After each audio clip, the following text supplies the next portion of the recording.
Hey guys, welcome back to my channel. আজি হৈছে গোসাই বিহু। আপোনালোকে ভিডিঅ'টো চাই মানে বিহু চাগৈ শেষেই হ'ল, কিন্তু তথাপিও আহক আমি একেলগে এই যাত্ৰা আৰম্ভ কৰোঁ।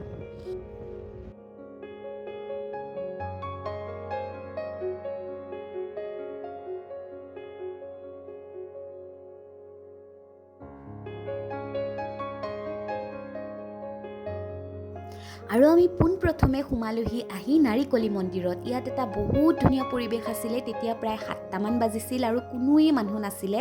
আমি চাকি বন্তি জ্বলাই ইয়াতেই চাহ খাই ল'লোঁ আৰু তাৰপিছত চাহ খোৱাৰ পাছত পুনৰ আমি ইয়াৰ পৰা যাত্ৰা আৰম্ভ কৰিলোঁ।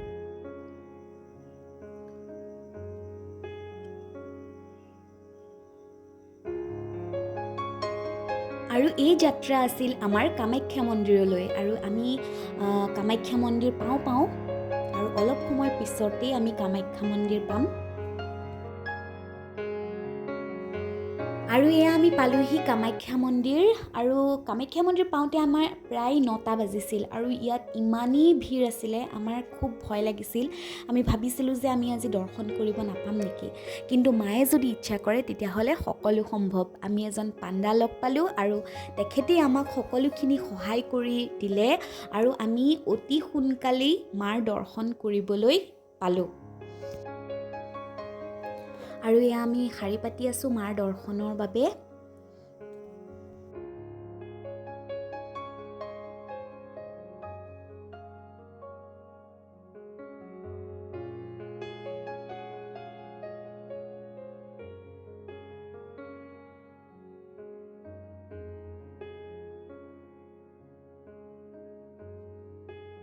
আৰু ইতিমধ্যে আমাৰ মাৰ দৰ্শন হৈ গ'ল। ভিতৰত ভিডিঅ' কৰিব নোৱাৰিলোঁ কাৰণ ইমানেই ভিৰ আছিল আৰু প্ৰাৰ্থনাও কৰিব লাগে, গতিকে সময় সুবিধা একোৱেই নহ'ল, সেইকাৰণে কৰা নহ'ল। আৰু এতিয়া আমি এই দোকানবোৰ চাবলৈ আহিছোঁ, কি কিনো আছে চাওঁ।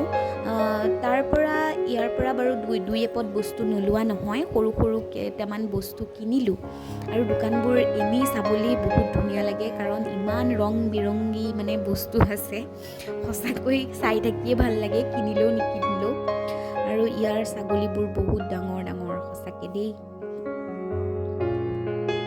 আৰু কামাখ্যাৰ পিছতে আমাৰ যাত্ৰা হ'ব বালাজী মন্দিৰলৈ।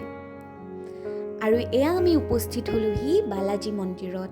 আৰু এই মন্দিৰটোৰ কথা মই কি ক'ম, ইমানেই বেছি চাফা আৰু ধুনীয়া, এনে লাগে যেন আমি অসমত নায়েই। আৰু গোটেই মন্দিৰটো আচলতে চাউথ ইণ্ডিয়াৰ মন্দিৰবোৰৰ ষ্টাইলত বনোৱা, কিন্তু ইমান বেছি ধুনীয়া মন্দিৰ।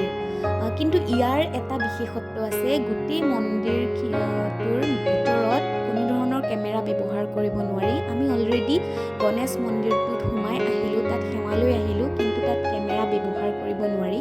সেয়েহে এই মন্দিৰটোৰ ভিতৰ ভাগ আপোনালোকক দেখাবলৈ নোৱাৰিম, কিন্তু সময় পালে এই মন্দিৰটো চাই যাবহি। ইয়াৰ ছাইডতে এখন পাৰ্ক আছে আৰু ইফালে আছে মেইন বালাজী মন্দিৰটো। তাত সনাতন ধৰ্মৰ সকলো গুৰুকে পূজা কৰা হয় আৰু প্ৰায় সকলো দেৱ দেৱীৰে মন্দিৰ আছে বুলি ক'ব পাৰি। আৰু ইমান ধুনীয়া পৰিৱেশ, সঁচাকৈ এবাৰ হ'লেও এই মন্দিৰটোলৈ আহিবই কিন্তু।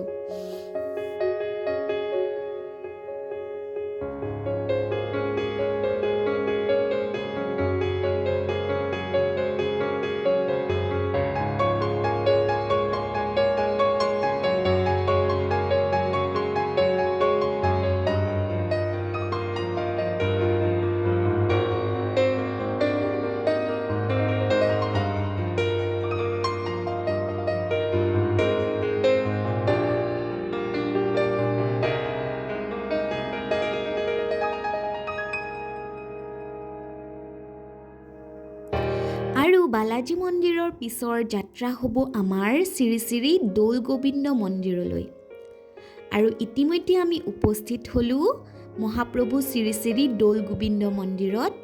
আৰু ইয়াতো যথেষ্ট সংখ্যক মানুহৰ ভিৰ আছিলে, কাৰণ মই ইতিমধ্যে কৈছোঁৱেই যে আজি গোসাই বিহু, সকলোৱে আহিছে প্ৰভুৰ শ্ৰীচৰণত আশীষ ল'বলৈ। আৰু ইয়াৰো পৰিৱেশটো খুবেই ধুনীয়া।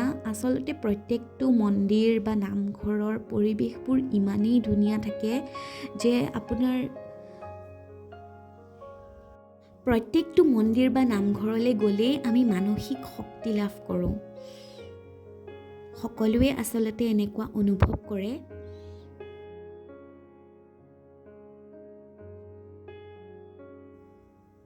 আৰু এয়া হৈছে মন্দিৰৰ ভিতৰভাগত শ্ৰীকৃষ্ণৰ নানান ধৰণৰ ছবিবোৰ অংকন কৰা আছে। আৰু ইয়াতে আমি ফটো উঠি ল'লোঁ আৰু সেৱাও ল'লোঁ। ইতিমধ্যে আমি সেৱা ল'লোঁ। আৰু এই মন্দিৰৰ এটা বিশেষত্ব আছে, ইয়াৰ ভোগ, যি পায়স ভোগ হিচাপে দিয়া হয় সেয়া আমি এতিয়া সেয়া খাবলৈ যাওঁ। এয়া হৈছে বিশেষ ভোগ, সঁচাকৈ বহুত টেষ্টি আছিলে।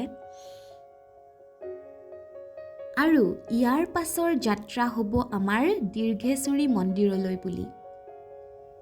এয়া আমি উপস্থিত হ'লোহি দীৰ্ঘেশ্বৰী মন্দিৰত। এই মন্দিৰটো এটা চমৎকাৰী মন্দিৰ। এই মন্দিৰলৈ আহিলে অধিক মানসিক শক্তি লাভ কৰিব। প্ৰত্যেকজনে আচলতে আহিব লাগে। আমাৰ ওচৰতে গুৱাহাটীৰ উত্তৰ গুৱাহাটীত আছে, আৰু উত্তৰ গুৱাহাটী আমাৰ পৰা ইমানো বেছি দূৰত নহয়, অসমতে আছে। সকলোৱে জানেনে নাজানে নাজানো, কিন্তু মই ইয়ালৈ অহাৰ আগতে এই মন্দিৰৰ বিষয়ে জনা নাছিলোঁ, কিন্তু এই মন্দিৰৰ বিষয়ে জনা উচিত। দীৰ্ঘেশ্বৰী মন্দিৰ হৈছে এটা দুৰ্গা মাৰ মন্দিৰ হয়। আৰু এই মন্দিৰটো মই চমৎকাৰী বুলি কিয় কৈছোঁ, আপোনালোকে আগলৈ চাই থাকক, নিজেই গম পাব। আৰু এই মন্দিৰটো পাহাৰৰ একেবাৰে ওপৰত আছে, সেয়েহে ওপৰলৈ উঠোঁতে অলপ কষ্ট হয়। কিন্তু এই কষ্ট বুলিব নোৱাৰি, কাৰণ আমি মাৰ দৰ্শন কৰিবলৈ আহিছোঁ। আৰু মাৰ দৰ্শন কৰিবলৈ আহিলে মায়েতো শক্তি দিবই। আৰু এইখিনিতেই এটা গণেশ মন্দিৰ আছে। আমি সকলোৱে গণেশ মন্দিৰটোত সেৱা কৰি ল'লোঁ।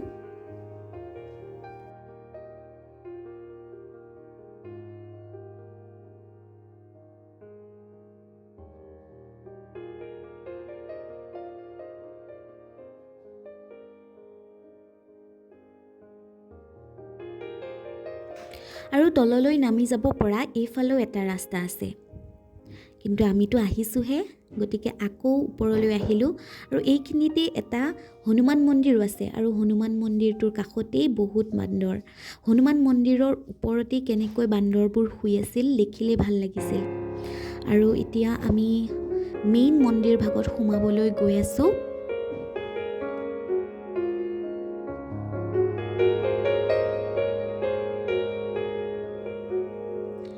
আৰু এয়া আমি মেইন মন্দিৰ ভাগলৈ সোমাই গৈছোঁ।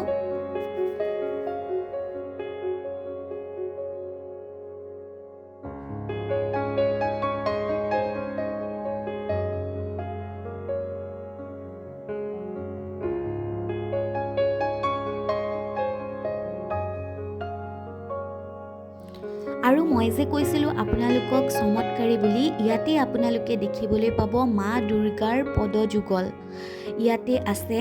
আৰু কোৱা হয় যে ইয়াতে মাৰ্কেন্দ্ৰীয় মুনিয়ে তপস্যা কৰিছিল, আৰু সেই তপস্যাত সন্তুষ্ট হৈ মা দুৰ্গাই মাৰ্কেন্দ্ৰীয় মুনিক দৰ্শন দিছিলে, আৰু তেতিয়াই মাৰ দুৰ্গাৰ পদচিহ্ন ইয়াত ৰৈ গৈছিল। আৰু এই কথা কালিকা পুৰাণত আছে বুলি আমাক ইয়াৰে পণ্ডিতজনে জনালে। এয়া হৈছে মা দুৰ্গাৰ পদচিহ্ন।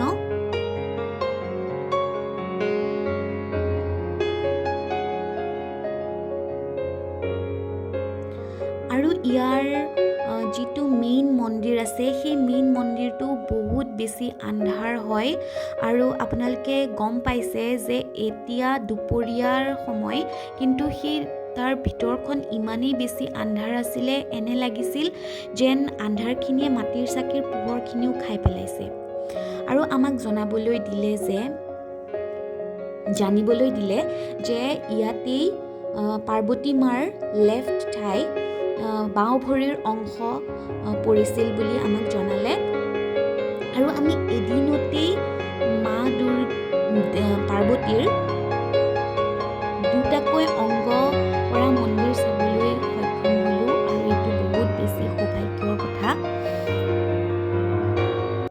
আমি সকলোৱে জানো কামাখ্যা মন্দিৰতো পাৰ্বতী মাৰ অংগ পৰিছে বুলি, কিন্তু আজি মই নতুনকৈ জানিলোঁ দীৰ্ঘেশ্বৰী মন্দিৰৰ কথা। আচলতে আমি বহুত কথাই নাজানো আৰু বহুত কথাই শিকিবলৈ বাকী আছে, একোৱেই নাজানো আৰু বহুত শিকিবলৈ বাকী আছে, জানিবলৈ বাকী আছে, বুজিবলৈও বাকী আছে। আৰু আমাৰ ইতিমধ্যে 5টা মন্দিৰ দৰ্শন সম্পূৰ্ণ হ'ল আৰু নিজকে বহুত বেছি সৌভাগ্যশালী নিচিনা অনুভৱ কৰিছোঁ, কাৰণ যিসকলে ভগৱান বিশ্বাস কৰে সেইসকলে বুজিব এইটো কিমান বেছি আনন্দৰ কথা, সেই আনন্দ অনুভৱ কৰিব পাৰিব। আৰু এতিয়া আমি যাব লাগিব খাবলৈ, আৰু আমি ইতিমধ্যে উপস্থিত হ'লোহি পুনৰবাৰ খোৱাৰ জেগাত। গতিকে এতিয়া আমি খাওঁ, আপোনালোকে চাব।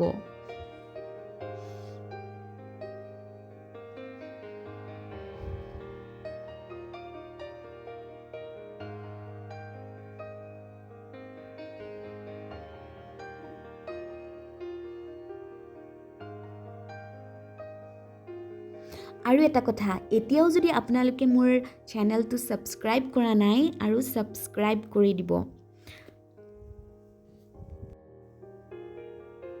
আৰু লাইক, কমেণ্ট আৰু শ্বেয়াৰটো কৰিবই, আৰু আজিৰ ভিডিঅ'টো কেনে পালে জনাব। গতিকে আজিলৈ ইমানতেই সামৰিছোঁ। নমস্কাৰ।